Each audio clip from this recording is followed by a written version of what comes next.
Kalabosan naman ng isang street-level individual sa isinagawang bypass operation ng Tarlac PNP sa barangay Karangian, Tarlac City. Ang report mula kay Patrolwoman Maureen Kiaki.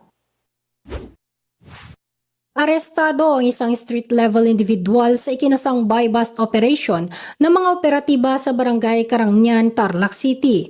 Pasado alas 8 ng gabi ng ikasang operasyon ng mga tauhan ng Tarlac City Police Station Drug Enforcement Unit na pinangunahan ni Police Captain Mike Lester M. Bustillos sa pamumuno ni Police Lieutenant Colonel Shancy Logroño, Acting Chief of Police ng Tarlac City Police Station. Kinilala ang akusado na si alias Les, 36 taong gulang, walang asawa at kabilang sa illegal drug watch list ng Tarlac City Police Station at residente ng nasabing lugar. Ayon sa ulat ng Tarlac City PNP, nakumpiska sa sospek ang isang pakete ng hinihinalang shabu, 500 peso bill bilang buy-bust money at 2 pakete na naglalaman ng hinihinalang dried marijuana leaves kasama din ang isang cellular phone. Mahaharap ang sospek sa kasong paglabag sa Republic Act 9165 o Comprehensive Dangerous Drugs Act of 2002.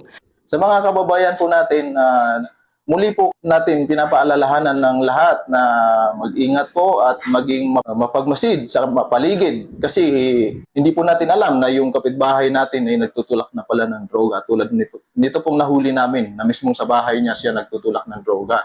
So kung mayroon po kayong nalalaman ay maaari po kayo magsumbong sa ating mga SDU operatives po o kung hindi niyo po nalalaman yon ay pwede rin po sa mga kakilala niyong kapulisan po. Patuloy na isinasagawa ng pambansang pulisya ang pagpapaigting sa kanilang kampanya laban sa iligal na droga upang tuluyan ng mapigilan ang paglaganap nito sa buong lalawigan para sa inaasam na mapayapa at maunlad na bagong Pilipinas. Mula dito sa Gitnang Luzon, ako ang inyong PNN correspondent, Patrolwoman Maureen Kiaki, alagad ng batas, tagataguyod ng Balitang Pulis.